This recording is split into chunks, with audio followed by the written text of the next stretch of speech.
The Valley News Live Storm Team has issued a first alert weather day. Good afternoon. Here's some good news. We don't have any severe thunderstorms in the valley right now, but we are still dealing with some heavy rain and some strong storms impacting us. Here's one of the many hundreds of photos we are getting from you of that storm as it's been working through the valley. Lots of folks have gotten pictures of that shelf cloud. This was sent to us from Rachel. Thank you for sharing that one. And another one as this cloud and storm approached the Lakes Country area. This is in the Big Cormorant Lake area. Allison shared this photo with us. If you've got some pictures to share, go to our website. You can upload those. We've got a gallery already started of those photos that you can check out too. Here's a look at the time lapse of that happening. We just got blasted as that moved through and hit the station Skycam. And we've had several rounds of rain since in Fargo-Moorhead. It's just not easing up for us just yet in the valley. So here's a look at the latest radar. No warnings again, except for some flash flood warnings that continue.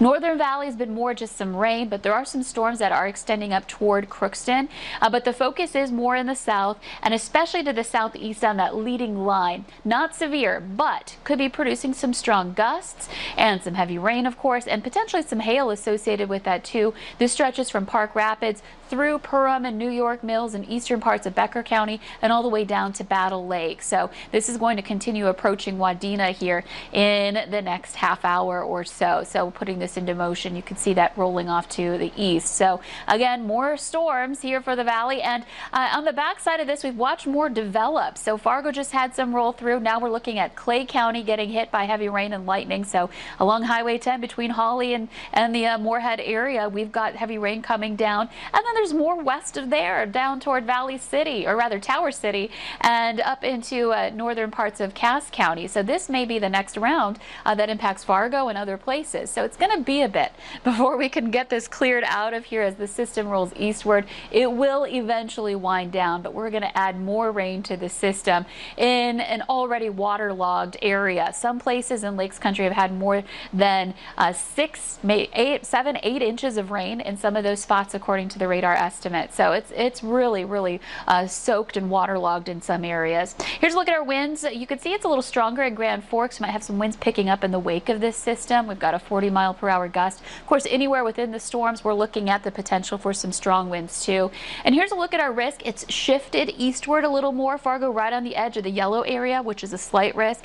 And that light green or light bluish green, that's non-severe. Still potential storms, but not severe. So Grand Forks back to the Devil's Lake Basin looking a little better for you. And eventually this will all move eastward, but there is the potential for some damaging wind gusts and hail and isolated tornadoes and flooding. I think as we head into the afternoon hours is going to be our biggest factor for us here because of all the rain that just continues. So here's a look at our hour-by-hour planner. We'll watch those storms continue rolling east. As the front moves through, we could get more organized development along that this afternoon into Minnesota, into Lakes Country, and then still getting some showers and thunder showers on the backside of that heading into the afternoon hours.